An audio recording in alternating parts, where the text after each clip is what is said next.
하늘의 별 따기처럼 어렵다는 통영 시골 바닷가 어촌 마을에서 태어난 김연재입니다.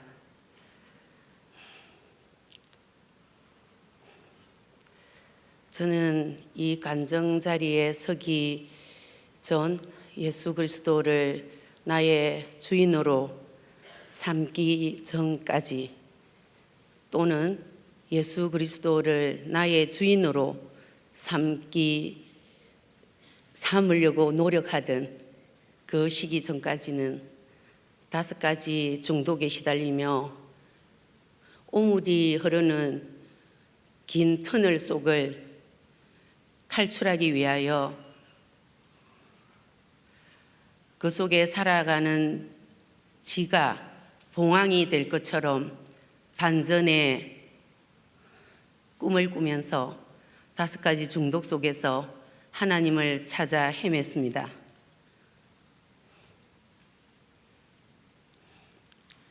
저의 어린 시절 양육 환경은 아버지의 알코올 술 중독과 잦은 고기잡이 나가는 그 일로 인하여 부재 중의 아버지였습니다. 그리고 아버지가 돌아오시면 어머니를 구타하거나, 저희 집에 많은 남자 형제가 많은데 그 남자 형제들을 마당에 줄을 세우고 오기를 가져야 한다고 밤새도록 아들들을 세워서 소리치던 아버지를 보면서 저는 방에서 두렵고 무서운 가정 환경을 경험하면서 살아왔습니다.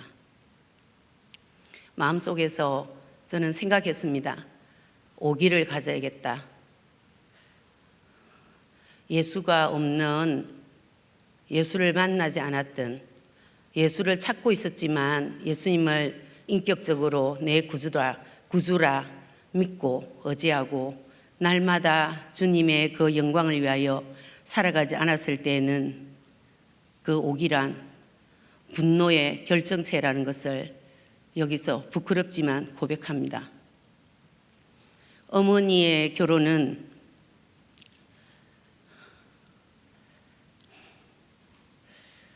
배우자를 교사나 면석이 수준의 남편을 기대했었는데, 저희 어머니는 외할아버지와 친할아버지와의 친분 관계 속에서 정략 결혼 비슷한 결혼을 했기 때문에 아버지가 초등학교 졸업도 하지 못한 채 멋진 결혼을 꿈꾸던 저희 어머니에게는 슬픈 나날들이었습니다.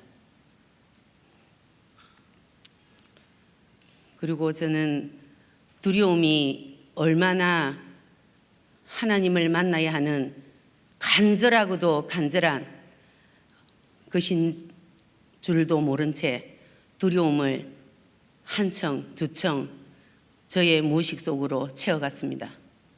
오빠의 자해는 왜 여동생도 중학교를 보내는데 나는 왜 보내지 않느냐며 어머니는 저를 앞세워 자해하는 현장을 보게 하셨습니다.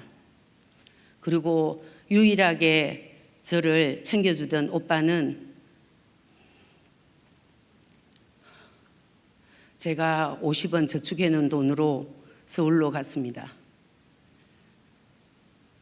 저는 6남 2녀의 막내딸로 6번째 태어났습니다. 첫 번째 아들을 잃은 관계로 저희 어머니는 7남 2녀라고 세상 사람들에게 말을 하면서도 아들이 한 명 더 있었습니다. 그 많은 저희 오빠들, 총 돌아가신 오빠 외에도 3분의 오빠가 있었습니다. 그 3분의 오빠는 저에게 여자는 순결해야 시집을 가서 잘 산다, 이렇게 오며 가며 아무렇지도 않게 저에게 툭툭 던졌습니다. 그러던 저희 언니는 저와 호적에 15세라는 나이 차이가 나는 관계로 저와의 추억이 단 한 번도 장면이 생각나지 않는 저희 어린 눈에 5, 6살짜리의 제 눈에는 저희 언니는 두 단어 식무 같은 분으로 보였습니다. 저는 할 일 없는 유아기를 보내며 언니를 바라보면서 여자의 아픈 삶을 진지하게 지켜보는 사람이 됐습니다.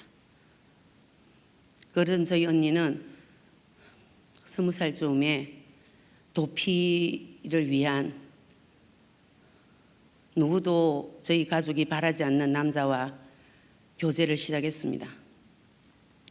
그 교제는 일반적인 평범한 행복을 향한 여자의 출발이 아니었습니다.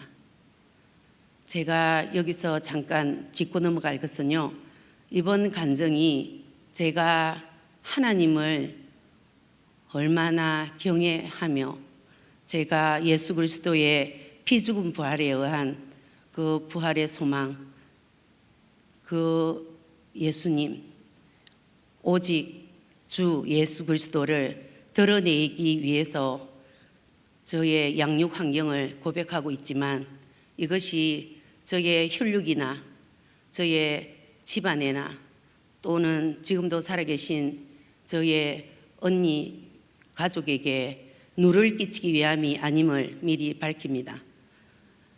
제가 거듭나기 전에는 원망스러웠던 과거에 여러분들이 계셨지만 제가 예수 그리스도를 나의 구주, 나의 주인으로 삼았을 때는 그 모든 것이 하나님 아버지의 계획이었다는 것으로 의심 없는 믿음을 갖게 되었습니다.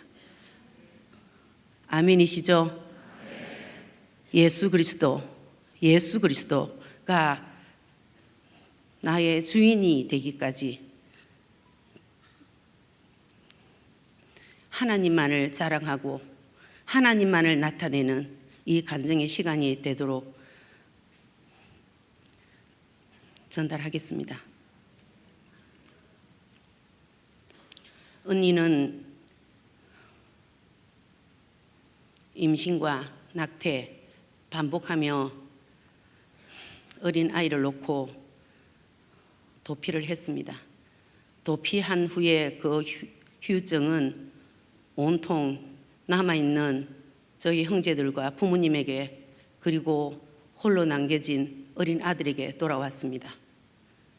저희 어머니는 선인장을 좋아하시고 항상 부엌에 선인장을 키우시면서 선인장의 가시 같은 그런 도도하고 무서운 그런 양육을 시작하셨습니다. 저희 어머니는 살아생전에 교장 선생님이라는 별명을 갖고 계셨습니다. 외할머니 집에 저희 조카는 들어올 수 없었습니다. 담벼락에 붙어서 있는 에티오피아 잘생긴 어린 아이와 같은 그 제 조카의 모습을 저는 지금도 잊을 수 없는데요.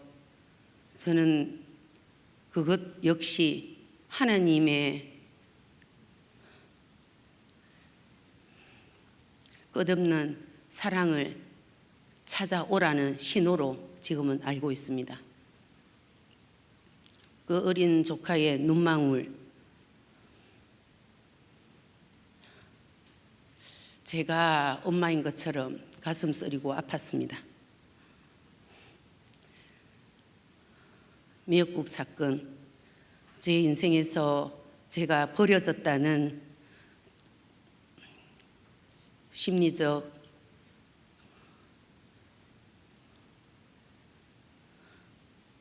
두려움을 경험한 사건입니다. 13살 중학교 입학을 앞두고 있는 초봄, 고구마를 심기 위해서 저희 어머니는 이른 아침부터 식사를 준비하셨습니다. 그리고 미역국을 마지막으로 끓이셨습니다. 그 미역국 끓인 것을 노란 바켓스에 3분의 2 가량 되는 양을 담으시고 이고 갈 사람이 없다고 하셨습니다. 저는 활달하고 쾌활한 성향의 막내 딸이었기 때문에 엄마 그거 내가 이고 갈게 요라고 했습니다.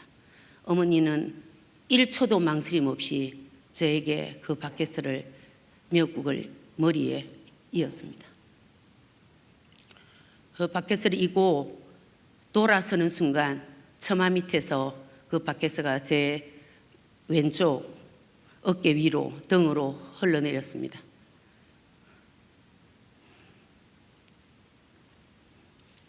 음.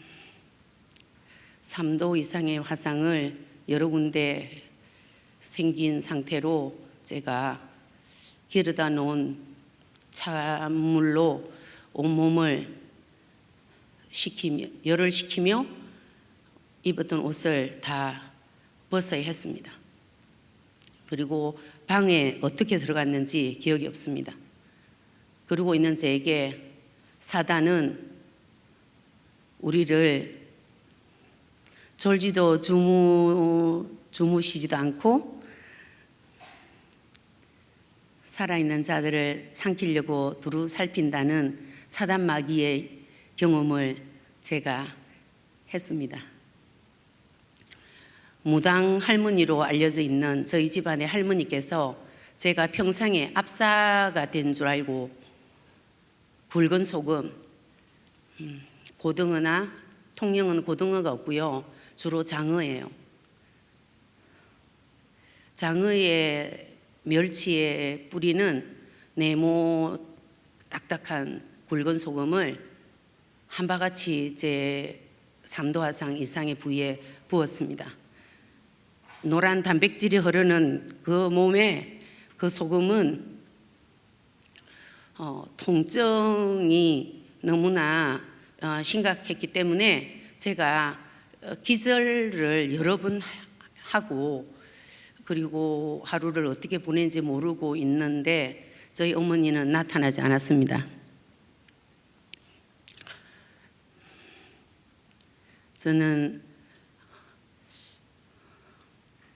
말이 없다는 것이, 말을 하지 않는다는 것이 얼마나 무서운, 말을 할 수 없다는 것이 얼마나 무서운 두려운 것인가를 저는 경험하기 시작했습니다.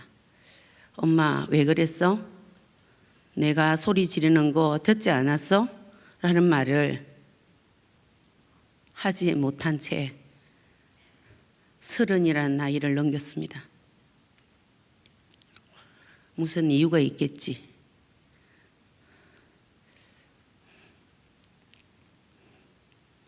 그리고 저는 남녀공학 중학교를 다니면서 공장으로 가서 공부를 해야 되겠다고 집을 나갔습니다.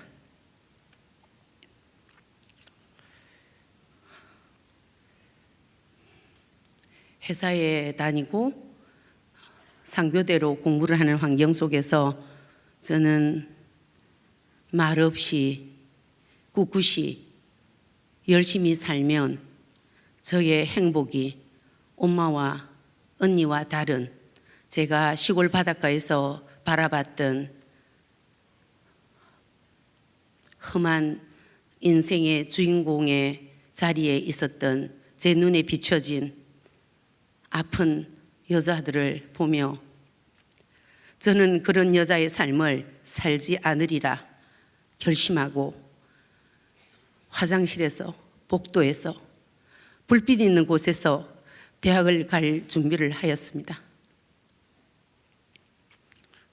그러던 어느 날 대학에 합격을 하고 등록금을 준비하는 과정까지 회사에 남아있는 동안에 생리대가 있느냐고 물어보는 상사의 말에 생리대가 뭐예요? 라고 하다가 제가 생리가 없다는 사실을 알게 됐습니다. 그리고 그 당시에 그 분위기는 부모에게 버려진 듯한 가난과 그런 결핍, 애정 결핍과 또 외로움과 이런 것으로 가득한 선후배의 그 외로운 인생에서 만나지 말아야 되는 남자들과 잠을 자고 낙태를 하는 것을 화장실에서 수도 없이 듣곤 했습니다. 나는 어떻게든 행복한 여자가 되고 싶으니까 순결은 지켜야 되겠다 생각하고 남자를 가까이 하지 않으려고 항상 도망 다녔습니다. 그러나 하나님은 저를 야속하게도 산부인과를 갔어야지만이 그 음침한 골목을 제가 들어갔다 나와야만이 생리가 나오고 여자가 되는 것을 하나님께서 저희들에게 주신 게 아니라 그것을 가슴 아프게 지켜봤다는 것을 이 자리에서 말씀드리고 싶습니다.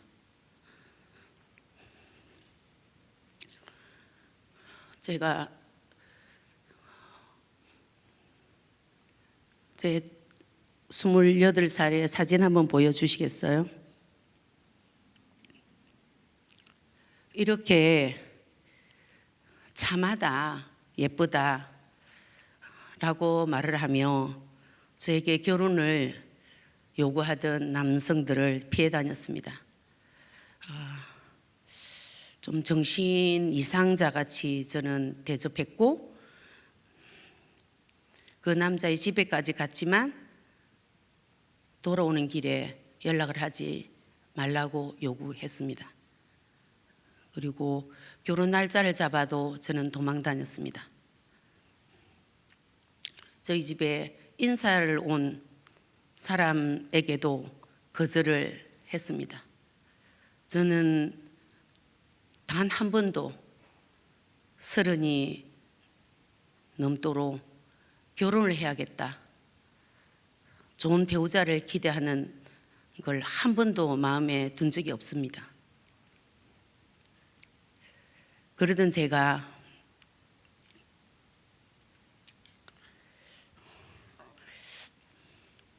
제 가정사에서 느낀 오빠의 자해라든지 언니의 부자여스러운 열등감에 의한 결혼, 미국 사건, 이런 경험들이 저를 무늬만 여자인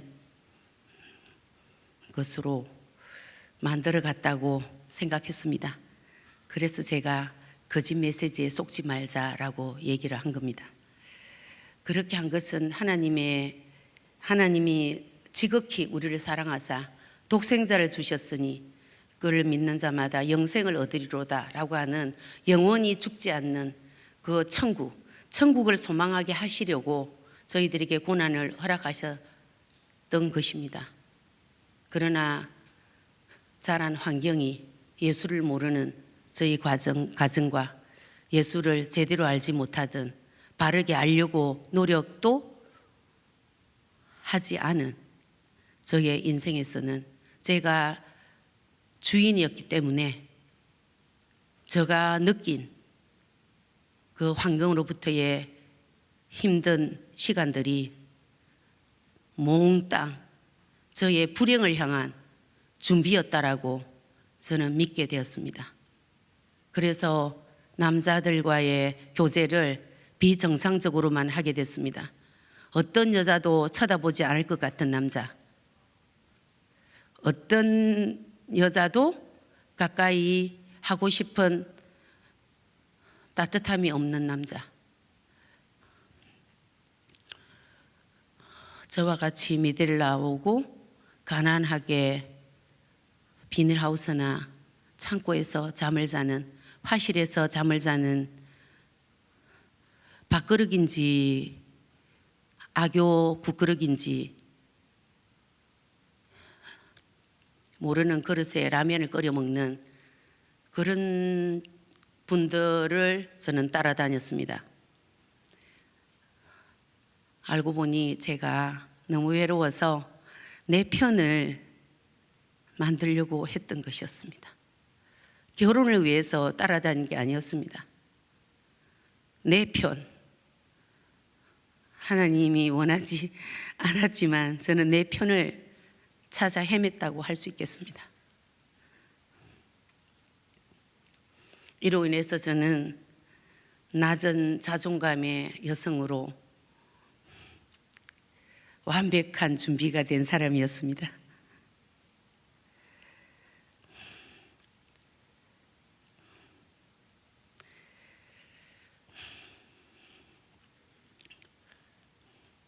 낮은 자존감의 후유증은 억울함이 주는 분노 항아리와 원망이라는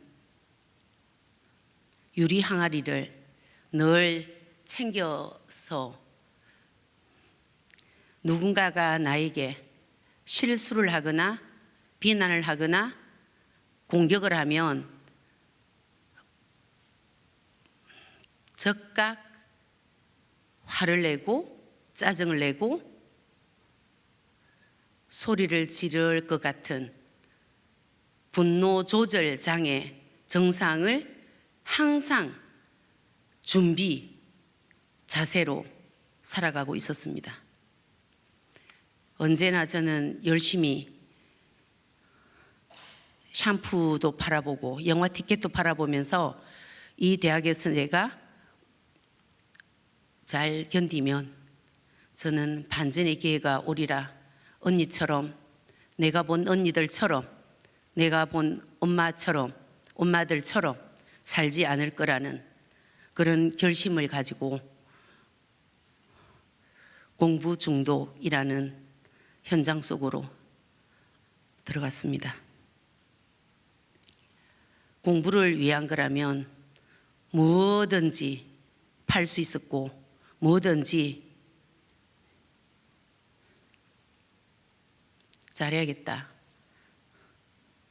노력하다 보니 그 학업 중독은 헤어날 수 없는 일 중독으로 연결이 됐습니다.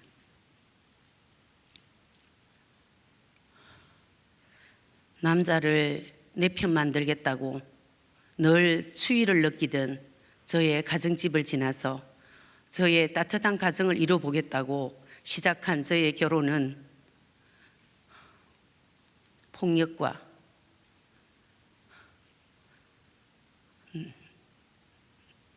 그분의 과거 살을 결혼식 전까지 들어야 하는 비참하고 한심한 옥탑방의 동거가 시작된 것입니다.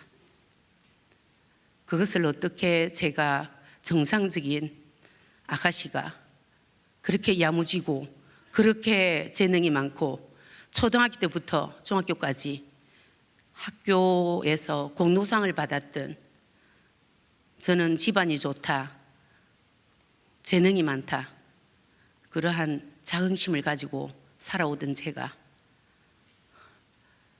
나의 의지와 상관없이 남자 앞에 고개를 들지 못하는 여자가 되었습니다. 택시를 잡지 않는다는 이유로 코피가 나도록 길에서 테란노 대로에서 맞아도 어느 누구에게 전화 한 통 할 수 있는 사람이 생각나지 않았습니다. 알코올 가정에서의 제 삶은 조용해. 어젯밤에 우리 집에 있었던 일 소문내면 안 돼. 저는 그런 가정에서 성장하다 보니 제가 현실적으로 어려움을 갖고 있어도 감히 말을 할 수 없었습니다.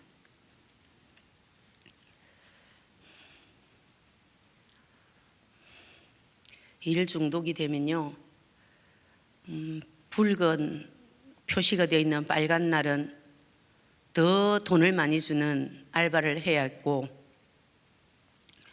주말에 하기 싫어하는 사람들의 빈자리를 메꾸기 위해서 한 번도 생각해 보지 못하고 한 번도 해보리라고 상상조차 하지 않았던 알바까지 전전해야 했습니다.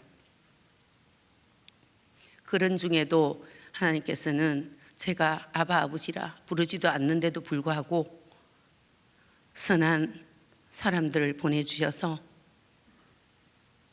저를 위로해 주셨습니다.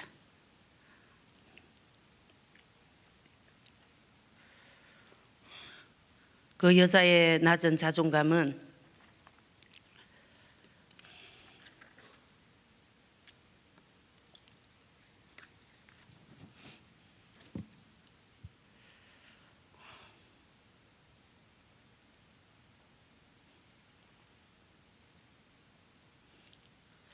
아무도 결혼할 의사가 없는 그런 남자에게 제가 매달리고 있는 거예요. 저희 첫 번째 결혼 실패도 가족에게 투정도 부리지 못하고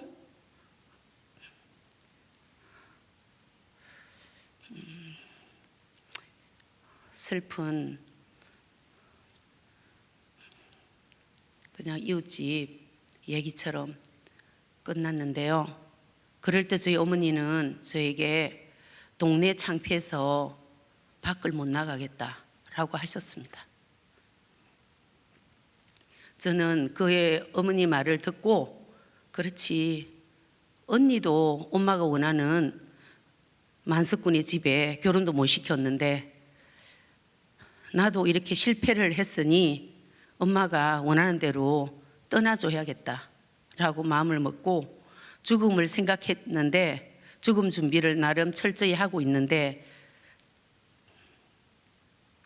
제 아들의 아버지를 만났습니다.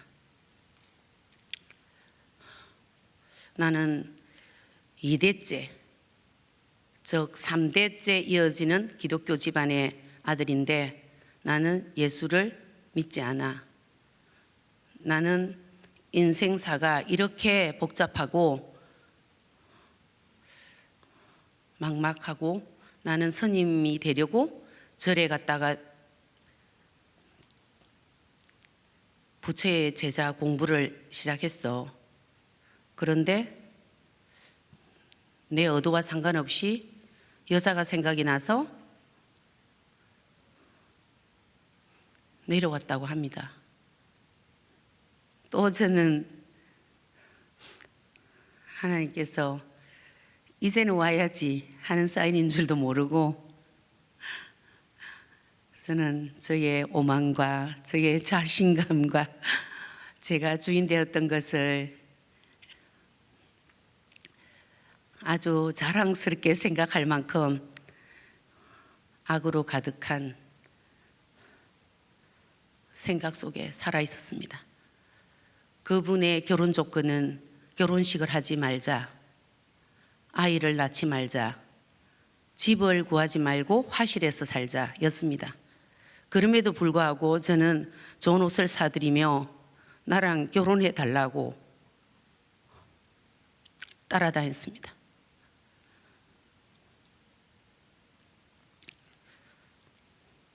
하나님의 은혜로 결혼이 하기 싫었습니다. 그래서 중간에 머리를 쇼커트를 하고 안 한다고 얘기했는데 이제 와서 안 한다고 하면 어떡하냐, 사람들한테 다 말했는데 네가 원하는 결혼식 해준다고 했잖아 라고 얘기했습니다. 지금 생각하면 그 애기 아빠도 제가 예수님의 그 사랑을 전하는 복음의 정인으로 서기를 바랬다고 하는 매달림이 주님에게 갔어야 되는 건데 저는 또 어리석게도 제가 주인이었기 때문에 그 남자를 설득해서 결혼 생활이 시작됐습니다. 시작되는 첫날부터 올게 왔구나 할 정도로 이 음식은 니나 먹어라. 제가 새롭게 하소서 간증해서 살짝 비춘 내용 같습니다. 점점점 더 중독으로 빠져들기 시작했습니다. 세 번째 제가 선택한 것은 쇼핑 중독입니다. 공부가 필요해서 일을 하고 일이 필요해서 일을 좀 더 나은 직장을 갖기 위해서 야무진 꿈을 이루기 위해서 공부를 했고 공부를 하려니 언제나 돈이 필요해서 끊임없이 연계고리가 끊어지지 않으면서 악어와 악어새처럼 그렇게 공생관계로 일과 학업이 엮여 있는 사이에 찬바람이 가슴속으로 스며들 때마다 저는 쇼 윈도우에 전시되어 있는, 백화점에 전시되어 있는 물건부터 시작해서 시장 노점에 깔려 있는, 바닥에 놓여 있는 슬리퍼까지도 제 호주머니에 들어있는 돈을 다 털어서 깨끗하게 제로 상태로, 카드도 더 이상 쓸 수 없습니다 하는 데까지 써야지만이 내가 쉬고 있는 숙소로 돌아올 수 있었습니다. 존재감이 없다는 건 사람이 아니고 여자도 아니고 참 비참한 건데요. 그렇게 됐는데도 제가 얼마나 유전자가 질기고 원죄가 정말 발끝부터 머리끝까지 머리털만큼이나 죄가 가득 차 있어서 저는 벗어날 방도를 오직 내 식으로만 해결을 했던 것입니다. 가난도 힘든데 존재감 없는 언어적, 신체적 이런 통증을 견딜 수가 없어서 또 무너지면서 이혼을 또 하게 됐습니다. 하나님은, 하나님의 계획도 저는 모른 채 매일매일 다가오는 공포에 눌리기 시작하면서 의존을 할 사람을 찾았고, 제 비밀한 얘기를 어디 풀 수가 없을까 사람을 찾았지만 저의 멀쩡한 외모와 건강해 보이는 육신과 저의 재능을 보아 선뜻 저의 아픔에 귀를 기울이거나 진지하게 들어주는 사람이 거의 없었습니다.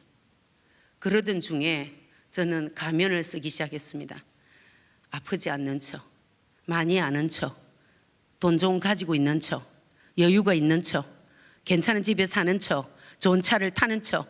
저는 제가 주인이었기 때문에 하나님을 무서워도 하지 않고 가짜로 하나님을 두려워하면서 저는 저의 너덜너덜한 넝마주의 같은 인생을 살아가고 있었습니다.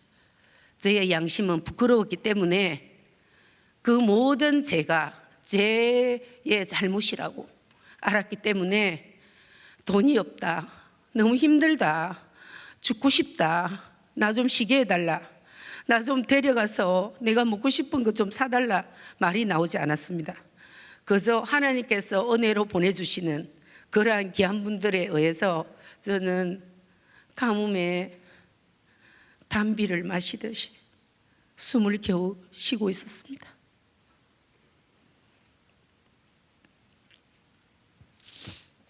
제가 울 일이 아닌데 우네요.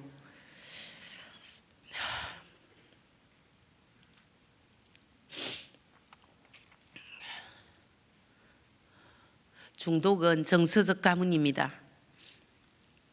희노애애락 5가지의 감정이 송두리째 도둑맞은 것입니다.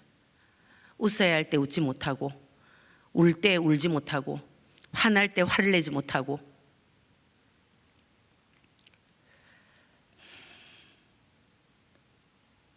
좋아할 때 좋아할 수 없습니다. 즐거워할 때 즐거워할 수 없습니다. 그런 자리들을 자동적으로 피하게 되어 있습니다. 철로 역정에서 크리스찬이 공장에서 나와서 말씀에 입각한 예수 그리스도를 따르고자 결단하고 길을 났을 때에 그 겪었던 과정들이 연재의 철로 역정 같은 인생이었습니다. 할렐루야. 주님을 찾아서 예수, 예수, 오직 예수 그리스도, 오직 주만이 역대하에 나와 있죠. 25년 전 새벽마다 남편이 좋아하는 생선을 구워주기 위해서 양재시장에 거의 출근을 했습니다. 그 당시에 생선시장에 아내 되시는 분이 군소신학에서 전도사님 훈련을 받고 있던 중이었습니다. 어느 날 남편 되시는 분이 저를 아내가 보고 싶어 한다. 그래서 아이들을 지도하다 끝나는 대로 양재시장에 갔습니다. 저희들은 난생 처음 본 사이였습니다. 저를 보더니 하나님께서 선생님을 위해서 기도를 시키더라.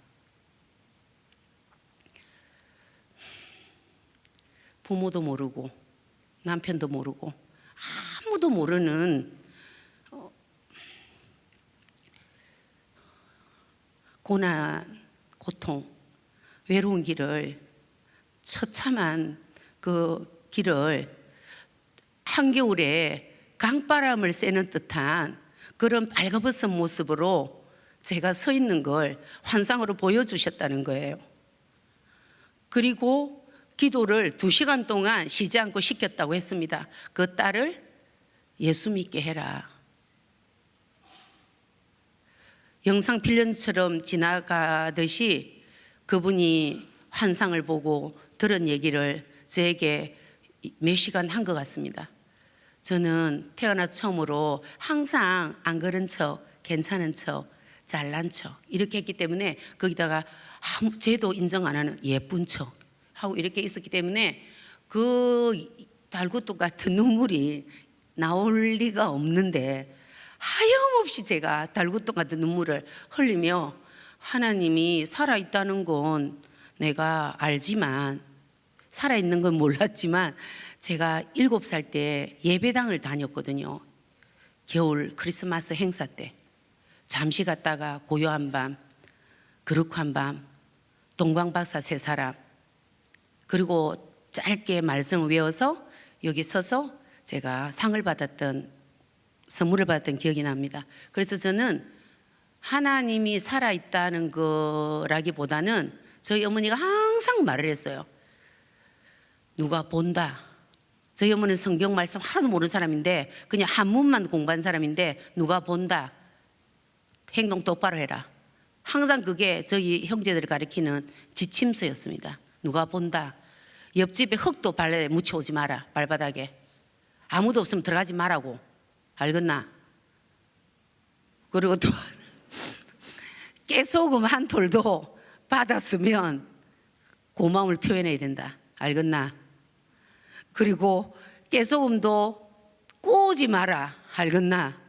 근데 저는 깨소금이 아니라 10,000원도 빌리러 가고 30,000원도 꾸러 가고 30만원도 꾸러 가고 300만원도 무릎 꿇고 도와달라고 무릎 꿇던 거지 같은 딸이었습니다.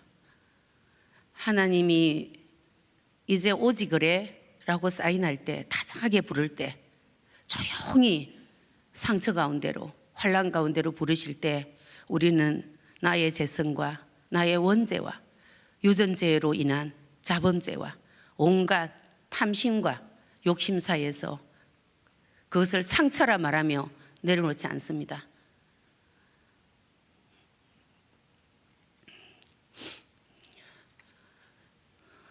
그 교회는 독립문 교회였습니다. 내일 모레 집회가 있는데 전도 집회가 있다. 오고 왔으면 좋겠다. 제가 말 잘 안 듣게 생겼잖아요. 그런데 신기하게도 예배당 간 것이 씨가 들어있었는지 말을 굉장히 잘 들어야 하는 착한 딸 컴플렉스를 저는 언니만 가진 줄 알았는데 저희 오빠들 동생들만 가진 줄 알았는데 저도 있었더라고요. 그래서 갔죠. 하필 그 시간에 뭘 했냐면요, 사람 낚는 어부가 되게 하리라. 저희 아버지가 어부잖아요. 얼마나 기가 막힙니까? 하나님의 놀라우신 구원 계획을 지금 제가 알려드린 겁니다. 맞나요? 그 많은 구절 중에 너를 사람 낚는 너희가 사람 낚는 어부가 되게 하리라. 기가 막히잖아요. 하필 물고기 잡으러 다니는 아버지 딸인데 이렇게 하나님의 구원 계획은 놀랍습니다. 아멘이시죠? 저는 새벽 기도를 제가 다니기 전에 이제 주일 예배를 오라고 해서 참 희한하네. 뭐 어떻게 고기 잡는지 딸을 어떻게 아시고 참 희한하네 하고 이제 주일 예배를 갔는데 또 왜 그날은 405장 나 같은 죄인 살리시는 거예요. 할렐루야. 기가 막히지 않나요? 구원 계획이? 어떻게 하필이면 나 같은 죄인 살리신 겁니까? 짜증나게. 저 죽을 뻔했는데 죽고 싶었는데 매일같이 안 살고 싶었는데 어떻게 하면 죽을까? 어떻게 하면 우아하게 죽을까? 백합 좋아했거든요. 저희 집 마당에 항상 백합이 있었습니다. 저희 어머니가 워낙 우아함을 강조하셔가지고 그랬는지 그 백합을 가득 방 안에 넣어놓고 그냥 죽어볼까? 이런 생각까지 다 해봤거든요. 저는 405장을 들으면서 저 난생 처음 들어본 찬송이거든요. 불러본 찬송이거든요. 제가 분명히 우리 아들을 얻고 예배 갔는데 제가 아들이 얻고 왔는지 걸려왔는지 기억도 없고요. 얼마나 울었는지 몰라요. 제가 아니 그 달고 떠서 눈물을 흘린 걸로 그냥 끝난 줄 알았는데 어디서 눈물이 나오는지 그렇게 나오는 거예요. 죄인이라는 거 죄송하지만 하나님 아버지 몰랐어요. 저 그날도 부끄럽죠. 제가 저는 오늘 이 자리에 제가 가면 썼던 저의 그 5가지 중독 속에서 철저히 가면에 예쁜 그림까지 그려서 도저히 누구도 나의 불행을 감지하지 못하도록 철저히 저를 고독하게 내몰았던 제약을 가진 그런 허접한 인간이었습니다. 새벽 예배를 또 갔습니다. 새벽 예배 때 말씀을 듣고 세상에 이렇게 좋은 책이 있었어? 그게 저의 첫 고백입니다. 성경 말씀을 보고 제가 세상에 뭐 이렇게 좋은 책이 있어? 라고 했던 사람이에요. 이 또한 부끄럽습니다. 제 목숨 살려주신 거에 비하면. 저는 교회에 열심히 새벽 예배 오면 저희 불행이 끝이 날 줄 알고 순종할 상황도 순종할 기질도 순종할 준비도 안 된 제가 열심히 교회를 갔습니다. 그러더니 그 전도사님 훈련받고 계신 두 분이 양쪽 어깨를 잡고 저에게 등을 팍 치면서 회개하라 회개하라. 제가 고개를 들고 회개가 뭐예요? 했던 사람이 저의 25년 전에 저의 신앙 고백입니다. 장난 아니죠? 여러분 진짜 회개 아십니까? 여기 오신 성도님들은 회개 아시는 분으로 100% 저는 믿습니다. 회개 했습니다. 아니 하기 시작했습니다. 얼마나 울고불고 제 죄를 생각난 대로 토설하라 그래서 눈물 콧물 밤물이 되도록 새벽 예배, 철야 예배, 하루 종일 교회.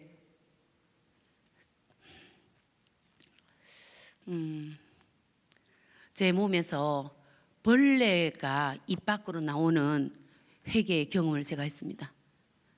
분명히 몸무게는 그대로인데 구역 그냥 올라오는 것 같아요. 으악 하는 그런 회개를 제가 했습니다. 그러던 어느 날 제 몸이 가벼워지는 거예요. 여러분 제대로 회개하시고 경험하셨죠? 몸이 가벼워지더라고요. 그래서 제가 절대 안 가는 곳이 대중목욕탕입니다. 그 미역국 사건 때문에 제 몸에 흉한 흉터가 있잖아요. 세월이 흘러서 묻어가고 있지만 제 기억은 생생하잖아요. 그 후유증으로 제가 대중목욕탕을 못 가는 몸을 가지게 됐습니다. 여러분 겉만 보고 사람 평가하지 마세요. 부탁드립니다. 저는 정상적인 몸에 털이 없습니다. 신체화 장애라고 합니다. 그런 몸을 제가 대중탕을 갈 수 있겠습니까? 눈에 보이는 것은 여러분 잠시고 영원한 것은 예수 그리스도 그 생명이잖아요. 예, 영원한 천국이잖아요. 그런데 우리는 눈에 보이는 걸 가지고 내 스스로도 거짓에 속아서 어째요? 스스로 못 나서는 거예요. 하나님 앞에 가져간다 했지만 그 상처를 웅켜 안고 있는 거예요. 이것도 하나님이 알면은 시급할 거야. 그리고 나를 써주시겠어? 나를 교수 만들어 주겠어? 나를 작가 만들어 주겠어? 두려워서 하나님 앞에 고백도 못하는 그런 연약하고 보잘것없는 저의 모습이었습니다. 저는 집안 좋다 유명한 통영에서 알아주는 향교를 운영했던 분이 저의 외정손 할아버지입니다. 그리고 저희 어머니는 항상 그 외할아버지의 명예를 자랑했습니다. 돌아가실 때 산을 덮었다고 얘기합니다. 빨간 깃발이. 그 정도로 저는 집안 좋은 것이 제가 더 가면을 확실하게 쓰고 반전의 인생에 유익한 것인 줄 알았습니다. 절대 아닙니다.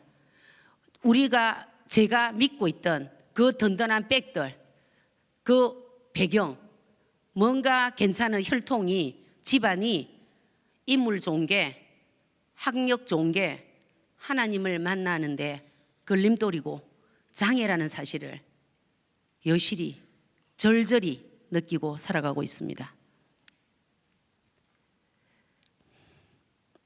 저는 몸에 땀이 나지 않는 사람이었어요. 그런데 회개를 너무 열심히 하니까 근육에 살이 나가는 듯한 제가 홀가분한 걸 경험했는데 목욕탕을 갔는데 확인하러 갔습니다. 몸무게가 줄지 않았더라고요. 저는 그 놀라운 체험을 했습니다.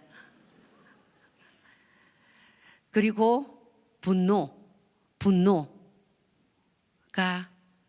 그걸 우리가 뭐라 하냐면 몸속에 남아있는 하여튼 썬풀이의 흔적인데요. 그게 빠져나가는 듯한 느낌을 받았습니다. 그리고 몸에서 땀이 나기 시작했습니다.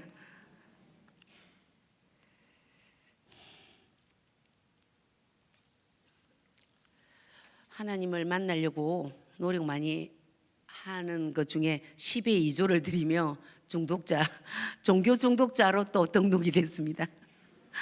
교회를 가면 안 와도 되는 시간을 또 제가 갔습니다. 교회를 딱 들었으면요, 요 교회 바닥이 내 방바닥이고 내 거실이었어요. 제가 사는 집. 침을 묻혀서 이 머리카락을 이렇게 주술 정도로 교회를 많이 갔습니다. 중독 맞잖아요. 하나님도 안 만났는데.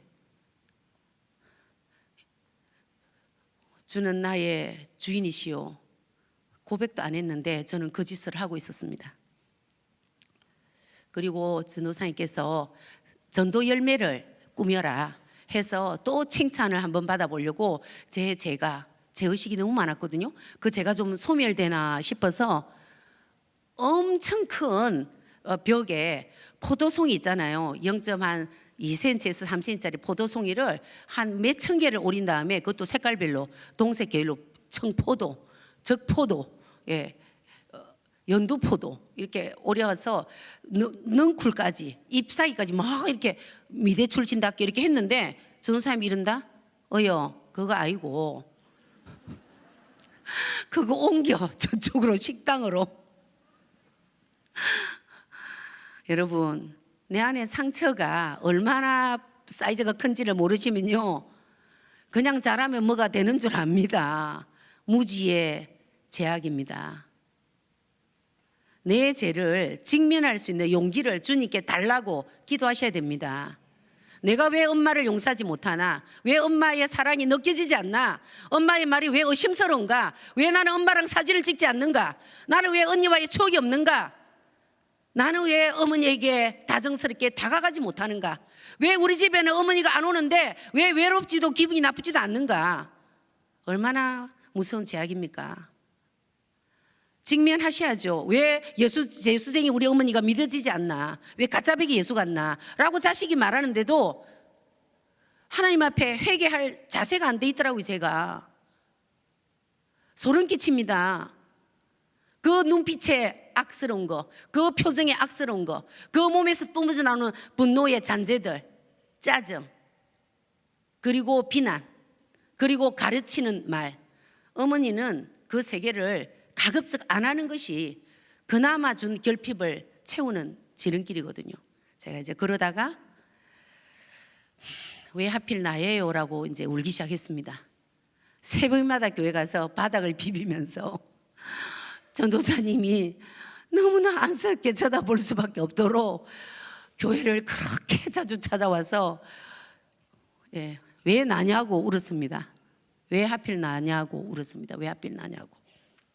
그 전도사님이 찾아오는 날을 너무 안쓰러워서 눈물로 기도했습니다.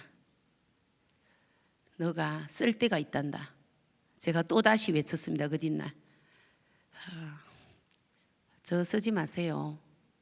쓰지 마시라고요. 쓸 때는 무슨 쓸 때예요. 지금 다 망가져 가고 있는데. 쓸 때 쓰지 마시고 이 고통에서 벗어날 수 있는 길을 좀 열어주세요. 저 안 쓰고 싶거든요. 저 안 쓰고 싶어요. 하면서 또 제가 울면서 또 기도했습니다.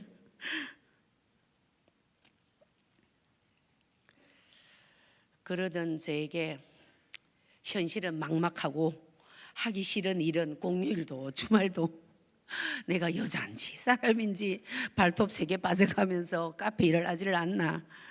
손마디가 미대 나온 여자 아무도 모르는 무슨 70대 할머니 손 같지가 않나. 저는 그런 것을 신세한탄하면서도 제가 쇼핑 중독자니까 해결해야 되는 과제가 너무 많더라고요. 그래서 누가 돈을 꾸주면요, 꾸주는 게 무서운 거예요.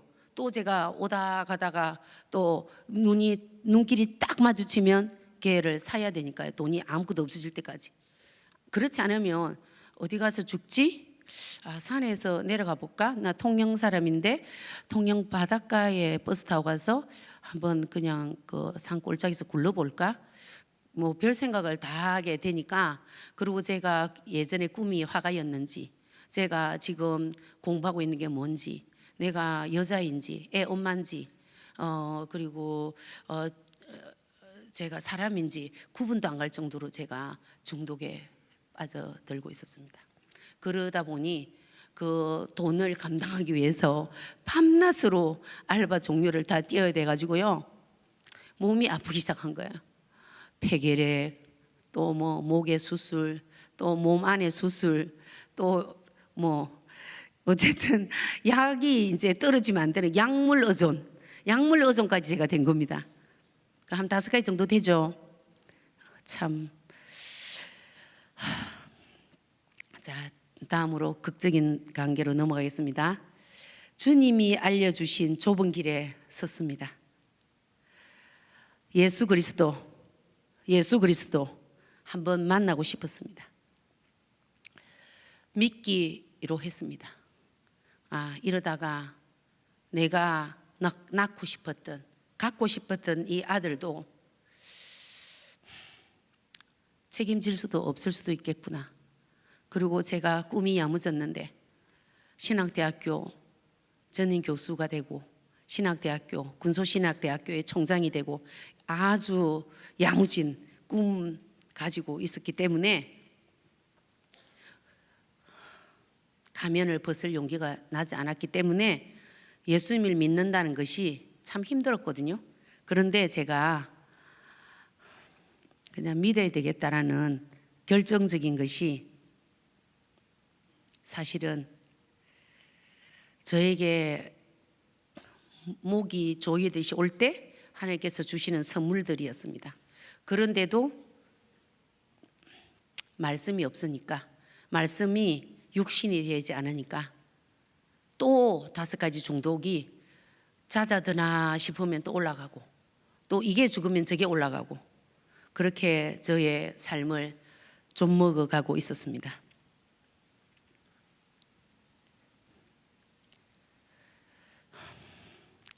올 7월달 새롭게 하소서에서 가해자로 살고 있던 제가 피해자가 되었습니다.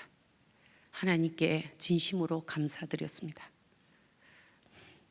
그리고 작년 내 십자가 지저스 앤드 연재라는 걸로 저를 목마른 저를, 목이 타오는 저를 아들 엄마 자리라도 지키게 해준 그것이 감사해서 제 꿈은 어디로 간지 몰랐지만 그것이 감사해서 제가 십자가를 그리기 시작했습니다.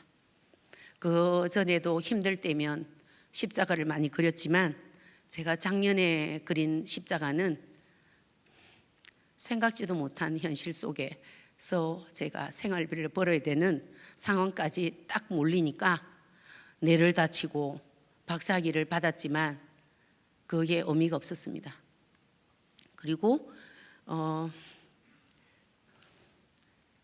D직종이라고 하는 카페 일을 하면서 제가 하나님께 감사해야 되겠다는 뭔가 필링이 와서 십자가를 그리게 됐습니다. 십자가 그림 좀 보여주시겠어요?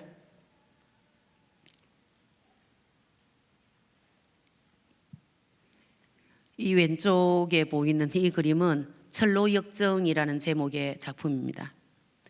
제가 그랬듯이 천성을 향해서 하늘 천국을 향해서 가지만 밑에 하얀 길은 하나님의 은혜입니다. 받음에도 불구하고 붉고 노랗고 핑크고 자세히 보면 이 색들이 숨어 있는데요. 그 색들은 저와 여러분이 하나님을 믿는다고 하면서도 딴 길로 새거나 그 자리에 멈추는 모습을 제가 표현한 겁니다. 그리고 옆길로 다 왔나, 저 집사님이 김전재가 이제 교회에 봉사를 좀 하려나, 충성을 하려나, 좀 엄마 자리 좀 지켜줄라나, 며느리 자리, 아내 자리 좀 지켜줄라나 생각한과 동시에 바로 옆길로 셉니다. 저도 그랬습니다. 왔다리 갔다리, 이 교회, 저 교회, 이 설교, 저 설교,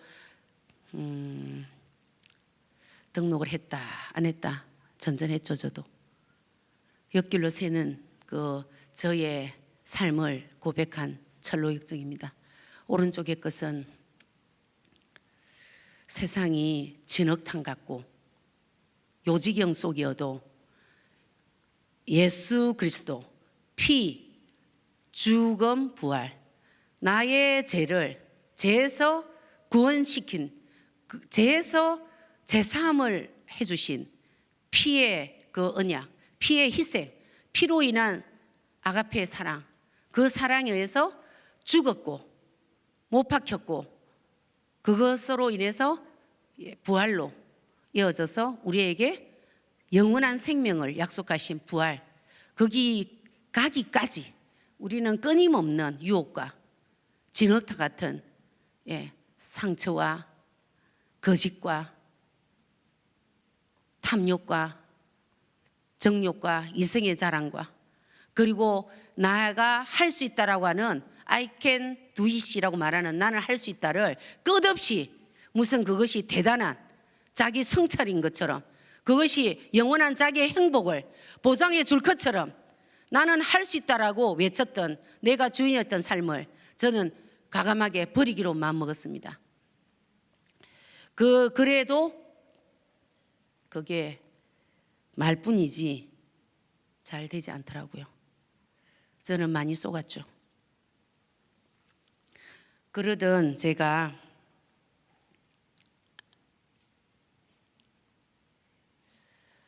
전도에 불이 붙어서 그것도 역시 죄를 좀 사해 보려고 어떻게 좀 인생이 좀 풀려보나 해서 전도를 하나님이 제일 좋아한다고 그래서 하늘의 상급은 두루마리에 제 이름을 있어야 될 것 같아서 열심히 닥친 대로 전도를 했죠. Come and see, 와서 보라. 제가 무슨 목사입니까? 제가 전도사입니까? 말씀도 찌꼬리도 모르는 제가 와서 보라고 떠들고 다니면서 전도랍시고 제가 했어요. 자리는 채웠는데요. 제가 못 견디니까 교회 생활이 안 돼요. 거짓 메시지에 속은, 내 상처에 속은 저는 그 자리를 지키는 게 어려웠습니다.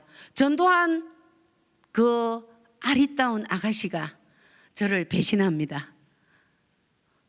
내가 이 친구에게 좀 붙으면 알바비는 좀 벌겠다 해서 열심히 밤낮없이 도와주고 챙겨줬는데, 교수님이 나보다 더 힘들어요? 뭐 집사님이 나보다 더 힘들어? 뭐 이렇게 말하니까 또 입이 쏙 들어가는 그 말이. 그런 과정에서 제가 적응이 안 되고, 남편 뭐 하세요? 이렇게 호구조사 들어오고, 지금 아이가 몇 학년이에요? 전공은 뭐예요? 학교는 잘 다니죠? 아우, 인물까지 또 확인하고 싶어 합니다. 전공까지 확인하고 싶어 합니다. 친하다는 가짜 관심을 가지고. 저도 그랬고 여러분도 그런 때가 있지 않았나, 제 나름 생각해 봅니다. 진정한 관심은 하나님이 주인인 것을 제대로 알고 있는 이후에 나의 죄를 사하신, 나의 죄성을 정말 십자가로 이겼다라고 내 스스로가 부활의 정인, 복음의 정인자가 되어서 앉으나 서나 주님 생각, 먹으나 마시나 주님 생각, 누우나 앉으나 주님 생각, 그렇게 해서 전도의 열매를 향해서 그 친구가 비난을 하든 뒤에서 흉을 보든 나를 찌르든 그것이 하나님과 연합하는, 예수 그리스도와 연합하는 것이라고 알기 전까지는 저는 교회를 옮겨 다녔습니다. 아, 또 별거를 다 물어보네 하면서 옮겼습니다.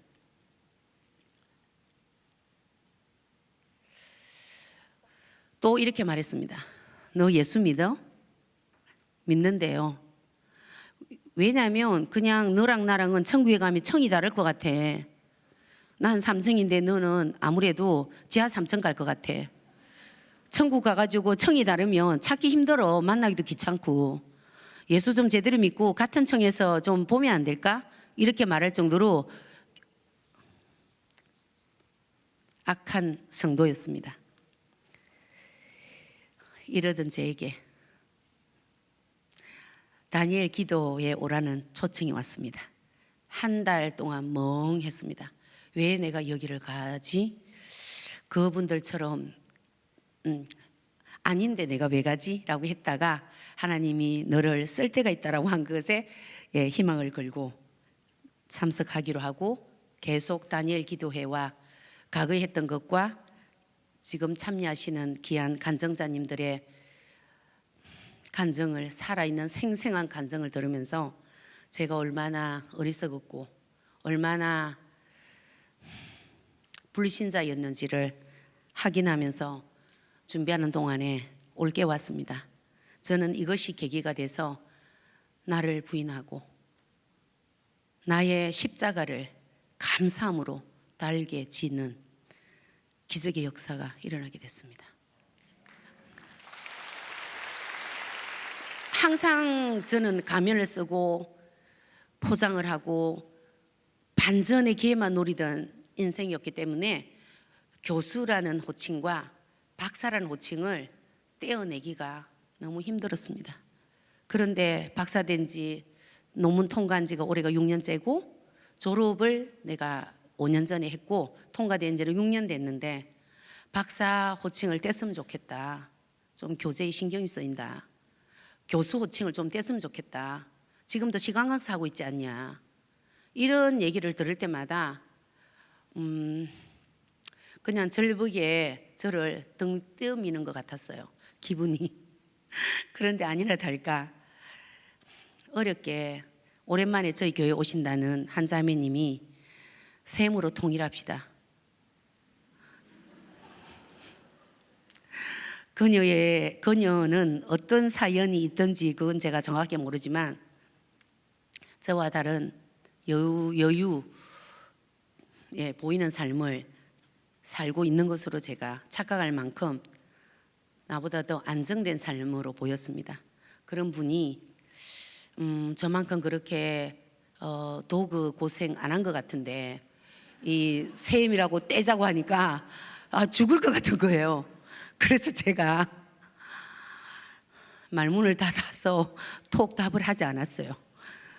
그리고 하루가 지나고 시험이 쫙 밀려오는데 내일 모레 다니엘 기도에 서야 되는데 제가 하나님께서 놀랍게도 만지고 있었던 거예요, 저를.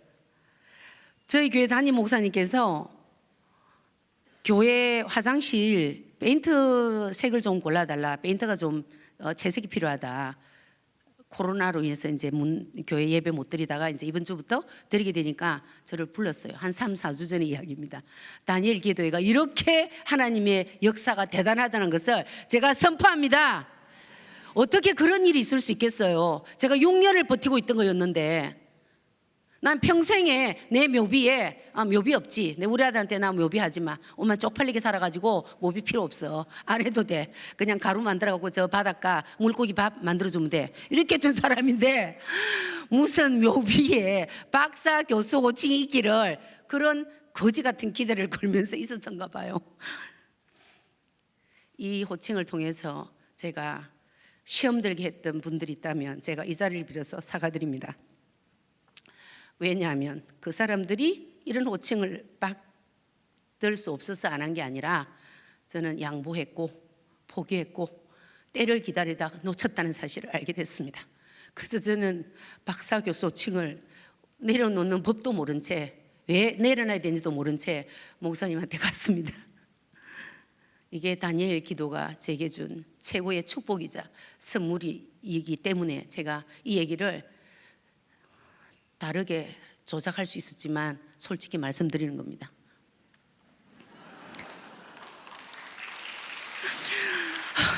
저 예수쟁이 아니었어요. 그런 척 했습니다. 예배 자리 안 놓쳤으니까요. 목사님께서 페인트를 사다가 놓으니까 밥 먹으러 가세요. 밥 먹고 하세요. 그래서 점심 먹으러 주르륵 주에 정도라고 이렇게 가서 앉아있는데 목사님 느닷없이 식사 기도 딱 끝나자마자 딱 앉으시더니 나를 딱 돌아보고 있잖아요. 이렇게 앉으시고 자기를 부인하고 십자가를 달게 감사함으로 진다. 그거를 예수를 따르는 거다. 이렇게 그냥 아무 생각하신 것 같지 않는 상태로 얘기를 했습니다. 그럴 때 제가 속으로 올게 왔구나. 이거 뭐지? 하고 있는데 제가 그날 저녁에 집에 가서 잠이 오지 않았어요. 나를 부인하고 십자가를 진다고? 나 그거 원망이 썬풀이 아직 엄마 문제 해결 안 됐는데 언니도 아직도 맹꽁이 같이 조용히 얌전하게 있는 게 마음에도 안 들고 그런 상태였습니다. 그래서 이렇게 불빛에 비치면 썬뿌리가 먼지 같은 상태로 끊어지지 않으려고 떨어지지 않으려고 뿌리 모양을 그대로 한 채 나를 주시하고 있는 걸 제가 보게 됐습니다. 이거구나. 내가 엄마 용서 안 했구나. 내가 십자가 지는 거 준비 안 됐구나. 제가 그거를 깨닫고 친구란다. 예, 그분 쌤께 연락을 톡을 했습니다. 미안합니다. 좀 잘못 생각한 것 같다. 네, 나를 연재 집사라고 불러주는 사람이 거의 없으니 연재 집사라고 불러주세요. 했습니다. 할렐루야. 그리고 저는 요게벳의 노래 다니엘 기도회를 열심히 열정적으로 저는 태어나서 50년 동안 일하고 살아온 아이인데 어릴 때도 용돈을 벌었으니까 동생들 데리고 다니면서 50년을 일한 사람인데 지금 제가 딱 쉬고 있는 안식년 같은 시기를 보내고 있거든요. 6개월을 휴가 받았습니다. 그런데 다니엘 기도에서 불러준 거예요. 얼마나 큰 축복이에요. 다행이고. 저는 예전에 기도했죠. 저를 쓴다고요? 쓸 거면 제대로 쓰세요. 뛰어다니게 쓰지 마세요. 이렇게 기도한 적이 있는데 그래서 제가 그렇게 하고 이 요게벳의 노래를 제가 듣게 됐습니다. 요게벳 노래를 30분 들으니까 저희 어머니의 눈물이 보이는 거예요. 우리 어머니의 아픔이 보이는 거예요.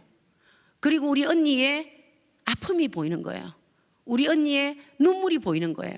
그래서 제가 어머니와 언니를 용서하고 이해했습니다. 그러니까 제가 어머니가 보고 싶고 언니를 잘 챙겨야 되겠다 마음을 먹게 되더라고요. 그리고 제가 말씀으로 주의 복음을 들고 나가는 산정인으로서의 삶을 제가 결단했습니다. 한 교회에 불을 내리고, 그리고 말씀으로 제자 양육을 받고, 그리고 방황하는 영혼들을 주께로 모셔드려서 그분들이 영적으로 성장하고 육의 문제가 해결될 때까지 정성껏 섬기기로 결단했습니다.